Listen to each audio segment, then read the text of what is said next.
बहुत इम्पोर्टेंट सवाल हम आपसे पूछना चाहेंगे। आपने ऑनलाइन एग्जामिनेशन के सिलसिले में बहुत अध्ययन किया है कि क्या हम जो हमारा एग्जामिनेशन प्रोसेस है उसको हम ऑनलाइन मोड में कर सकते हैं? क्या उसमें जो आने वाली प्रॉब्लम्स है हमारे स्टूडेंट्स, टीचर्स और जो हमारा एडमिनिस्ट्रेटिव मैकेनिज्म है, क्या उससे निपट सकता है?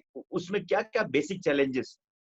एग्जामिनेशन का जो चैलेंज है वो ऐसा नहीं है कि इंडिया के लिए मेन चैलेंज होगा। ये लगभग दुनिया के जितने भी यूनिवर्सिटीज हैं उसमें आज की डेट में तक कोई भी 100% एक तरह से आप कह सकते हैं जिसमें एकेडमिक इंटीग्रिटी को आपने 100% इंश्योर किया हो और आपने एग्जामिनेशन ऑनलाइन कराया हो, मतलब लार्ज स्केल ऑनलाइन एग्जामिनेशन की बात कर रहा हूँ मैं।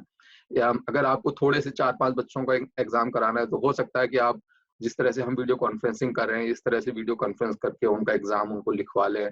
और उसमें भी बहुत सारे चैलेंजेस आते हैं और उसमें प्रॉब्लम्स आती हैं, लेकिन अ, जो ऑनलाइन एग्जामिनेशन के लिए जो स्ट्रक्चर चाहिए वो इंडिया में तो नहीं है। बिल्कुल इस बारे में सही है, जैसे मैंने पहले कहा कि यहाँ पे जो बेसिक आपका इंफ्रास्ट्रक्चर चाहिए जो आपको ऑनलाइन एजुकेशन के लिए चाहिए। सॉरी मैं रोक रहा हूँ आपको। क्या हम व्हाट्सएप और ईमेल से हम एग्जामिनेशन कर सकते हैं?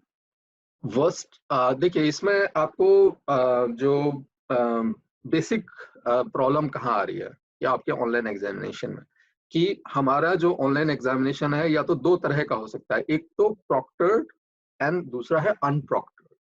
ठीक है।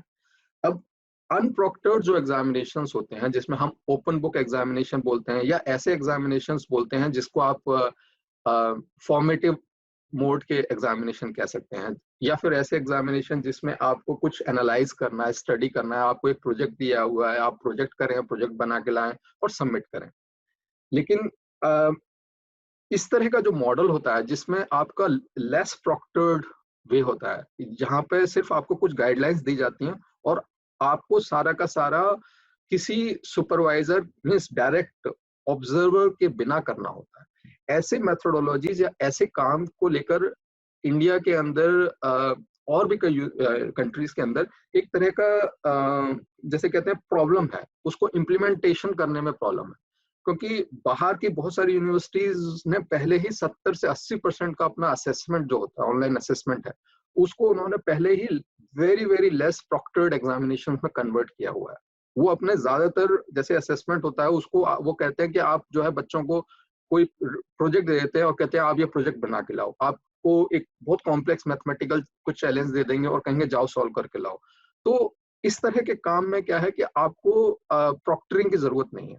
दिक्कत सबसे बड़ी वहां आ रही है जहां पे आपको प्रॉक्टर्ड की जरूरत है। और जो आप जैसे जो सवाल पूछ रहे हैं उसका मुझे लगता है कि काफी हद तक संदर्भ यही है कि क्या हम जो प्रॉक्टर्ड एग्जामिनेशन है, जैसे व्हाट्सएप पे जैसे एग्जाम लेना है तो व्हाट्सएप पे आप ज्यादातर क्या कर सकते हैं, आप फॉर्मेटिव असेसमेंट टाइप की जो चीजें हैं जैसे क्विजेज है आपकी, तो आप चाहें तो अपने बच्चों के साथ आप क्विजेज कंडक्ट कर सकते हैं उसमें।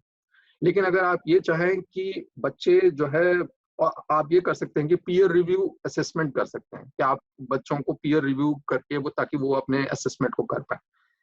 ईमेल पे आप जो ज्यादातर आप कर सकते हैं वो आप कर सकते हैं ओपन बुक एग्जामिनेशन कर सकते हैं, आप प्रोजेक्ट बेस्ड एग्जामिनेशन कर सकते हैं, इस तरह के आप कर सकते हैं। लेकिन काफी हद तक जो मैच्योरिटी होती है, क्योंकि ये जो very very less proctored examinations जिसे हम कहते हैं अनसुपरवाइज्ड एग्जामिनेशंस हैं, इनके लिए एक मैच्योरिटी चाहिए होती है, इंस्टीट्यूशन की भी मैच्योरिटी चाहिए होती है और बच्चों की भी मैच्योरिटी चाहिए होती है। जैसा कि आप देखेंगे कि आपकी प्लेजरिज्म है, अगर आपका अब आपने बच्चों को दे दिया और वो ये जो असाइनमेंट है वो किसी और से लिखवा के ले आते हैं, तो यहाँ पे आपका एकेडमिक इंटीग्रिटी की एक प्रॉब्लम आ जाती है। यहाँ पे टीचर्स बिल्कुल नहीं चाहते कि वो बच्चे जो है इस तरह की कॉपी करें, लेकिन बच्चों के पास और एक जो बताएं कि हमारे सिस्टम की जो एक कुछ खामियां हैं उसकी वजह से वो ऐसी प्रैक्टिसेस को फिर फॉलो करते हैं।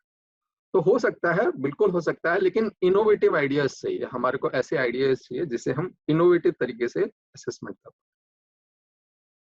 बहुत बहुत धन्यवाद आपका। आपने बहुत इम्पोर्टेंट तरीके से हमें सारे बिंदुओं को बताया और मोटी बात यह है, मेन बात यह है कि हमें माइंडसेट, पॉजिटिव माइंडसेट से आगे बढ़ना पड़ेगा।